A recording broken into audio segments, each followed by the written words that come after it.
Season 12 को शुरू होने में अब सिर्फ 2 हफ्ते से भी कम का समय बचा हुआ है एंड एक बहुत बड़ा अपडेट आ रहा है कि एक बड़ा रूल चेंज होने वाला है। इस बार के पीकेएल सीजन में शायद से हमें टाई मैचेस देखने को नहीं मिलेगा, यानी कि जो रिजल्ट है वो फिक्स होगा या फिर जो एक टीम है वो जीतेगी मुकाबला या फिर हारेगी। अब वो कैसे होगा? टाई ब्रेकर के जरिए इस बार का पीकेएल में आपको लीग स्टेजेस में टाई ब्रेकर देखने को मिलेगा। अगर कोई मैच टाई में एंड होता है तो टाई ब्रेकर क्या होता है वो भी हम आगे एक्सप्लेन करेंगे एंड साथ में ये भी जानेंगे कि क्या मेरे हिसाब से और चेंजेस होने चाहिए जिससे पीकेएल का जो आने वाले सीजन है वो और भी ज़्यादा एक्साइटिंग हो जाएगा। तो वीडियो के एंड तक बने रहिए। की पॉइंट्स की बात की जाए तो इस बार के पीकेएल सीजन 12 में ऐसा सुनने को मिल रहा है कि टाई मैचेस नहीं होंगे। अब जैसे कि हमने शेड्यूल अनाउंसमेंट में देखा था कि 132 मैचेस से जो मैचेस ओवरऑल है वो रिड्यूस होकर 108 मैचेस हो गए एंड अब हर टीम 22 मैचेस नहीं खेलेगी, 18 मैचेस खेलेगी। इसके पीछे एक ही वजह है कि जो टूर्नामेंट है उसे एक्साइटिंग और बनाया जाए। जियो हॉटस्टार पे आएगा तो अब यहाँ पे व्यूअरशिप पे देखा जाएगा कि किस हिसाब से कबड्डी को ज़्यादा यहाँ पे प्रमोट किया जाए, तो जिसके कारण फॉर्मेट एक्साइटिंग होना चाहिए एंड कुछ रूल्स होते हैं वो अगर चेंजेस किया जाए जिससे ऑडियंस यहाँ पे फिर से अट्रैक्ट होगी एंड फिर से प्रो कबड्डी को पहले जैसे देखने लगेगी। तो यही है। अब ये टाई मैचेस का कहां से न्यूज़ निकल के आया, तो सबसे पहले खेल नाउ ने एक पोस्ट डाला कि इस बार के प्रो कबड्डी में हमें टाई मैचेस देखने को नहीं मिलेगा, टाई ब्रेकर फॉलो किया जाएगा एंड ये कंफर्म इस वजह से हो गया कि देवांग दलाल जो भी रिसेंटली प्रो कबड्डी के साथ इंस्टाग्राम पे लाइव सेशन किए थे उसमें यही उन्होंने मेंशन क्लियर किया गया था कि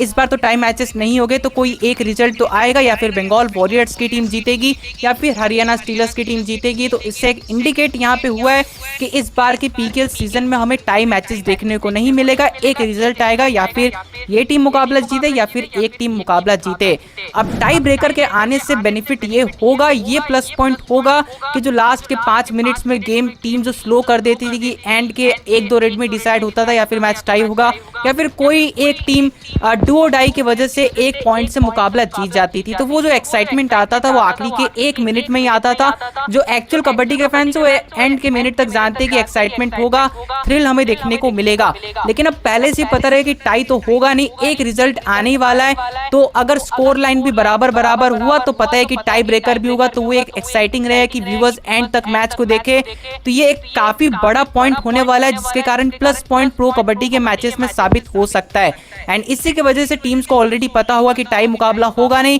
तो मैचेस इंटेंस हो गए एंड जो टीम्स होगी वो हर रेड में पॉइंट लाने की कोशिश करेगी एंड जो स्ट्रेटेजी जो पहले होता था गेम को स्लो करके एंड में डुओ डाई में खेलना वो बिल्कुल तरीके से चेंज हो जाने वाला है अगर टाई मैचेस का रूल यहाँ पे इम्प्लीमेंट किया गया तो। So as of now official कुछ भी अनाउंसमेंट नहीं हुआ है, लेकिन डिस्कशन में अभी भी चल रहा है कि शायद से टाई ब्रेकर वाला जो सिस्टम लीग स्टेजेस में हो वो इम्प्लीमेंट कर दिया जाए एंड एक बिग टर्निंग पॉइंट होगा प्रो कबड्डी लीग के लिए। अब बात करते हैं कि टाई ब्रेकर होता क्या है। अब जैसे कि आपको पता है कि फुटबॉल में मैच अगर नॉकआउट के मैचेस में 0-0 पे या फिर स्कोर लेवल पे एंड होता है तो एक्स्ट्रा टाइम में जाता है, फिर इसके बाद वो भी अगर टाई हो जाए तो यहाँ पे पेनल्टी शूट आउट होता है, जहाँ पे 5-5 यहाँ पे किक्स करने होते हैं, पेनल्टी शूट आउट होता है। आपने फुटबॉल मैच देखा होगा तो आपको पता होगा। कबड्डी भी सिमिलर उसी तरीके से, बस थोड़े से रूल चेंजेस है। अब जो दोनों ही टीम से वो 5-5 रेड करेगी,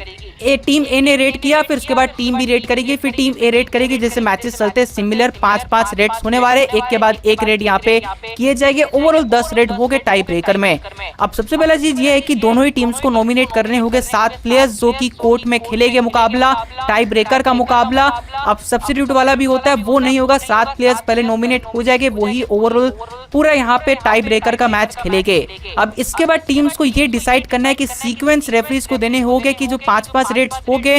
पहले कौन रेड करेगा फिर उसके बाद कौन रेड करेगा, वो भी मैच स्टार्ट होने से पहले टीम को डिसाइड करना होगा। अब तमिल थलाइवास का एग्जांपल ले लेते कि Tamil Thalaivas tie breaker match खेल रही है, तो उनको इस तरीके से लिस्ट देना होगा कि सबसे पहले पवन, अर्जुन, नरेंद्र, आशीष, नितेश, तो इस सीक्वेंस के हिसाब से ही रेड होगा, इसमें कोई चेंजेस यहाँ पे नहीं होगा, तो ये पहले ही डिसाइड करना होगा। तो ये दूसरा रूल। तीसरा रूल ये कि 5-5 रेड जो हो गए वो डू और डाई हो गए, यानी कि हर रेड में 1 पॉइंट तो यहाँ पे आने ही वाला है, आप एम्प्टी रेड नहीं कर सकते हो। चौथा रूल ये है कि जो बॉक लाइन होने वाला है, जिसमें सिमिलरली नॉर्मल मैच में बॉक लाइन क्रॉस करोगे तभी आपका रेड वैलिड माना जाएगा, लेकिन टाई ब्रेकर में जो बॉक लाइन है वो बोनस लाइन बन जाएगा, तो बॉक लाइन आप क्रॉस करो आपको एक बोनस पॉइंट मिल जाएगा। एंड पांचवा ये है कि रिवाइवल यहाँ पे कुछ होने वाला नहीं है। पांचों के पांचों रेड में आपको कोर्ट में 7 डिफेंडर्स यानी कि 7 प्लेयर्स देखने को मिल जाएंगे, चाहे सुपर रेड हो चाहे प्लेयर आउट हो, 7 के 7 प्लेयर्स ही 5-5 रेड्स में आपको देखने को मिलेंगे। एंड आखिरकार 5-5 रेड्स कंप्लीट होने के बाद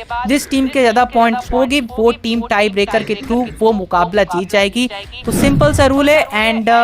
थोड़ा सा आप कह सकते हो कि कॉम्प्लिकेटेड है, लेकिन अगर आप रेगुलर बेसिस पे या फिर हर एक वीक में या फिर 10-10 मैच में एक बार आप देखोगे तो आपको एंड हम भी उसके यूज टू हो जाएगी किस तरीके से टाई ब्रेकर होता है। जैसे कि क्रिकेट में हमें सुपर ओवर का पता है कि किस हिसाब से होता है, वैसे ही कबड्डी के बारे में हम जब देखेंगे टाई ब्रेकर के मैचेस लगातार तो हमें कबड्डी के भी टाई ब्रेकर जो रूल्स है जो थ्रिल है वो देखने को मिलेगा। लेकिन हाँ ये कहना होगा कि कबड्डी के टाई ब्रेकर मैचेस में हमें इतना सोचने का समय नहीं मिलेगा जितना हमें फुटबॉल के मैचेस में देखने को मिलता है, जितना हमें क्रिकेट के सुपर ओवर में देखने को मिलता है। 5-5 रेड्स एक के बाद एक होते जाएंगे तो ज्यादा सोचने का समय नहीं मिलता है एंड यही चीज मैचेस को और भी ज्यादा थ्रिलिंग बनाएंगे। तो अभी भी रूल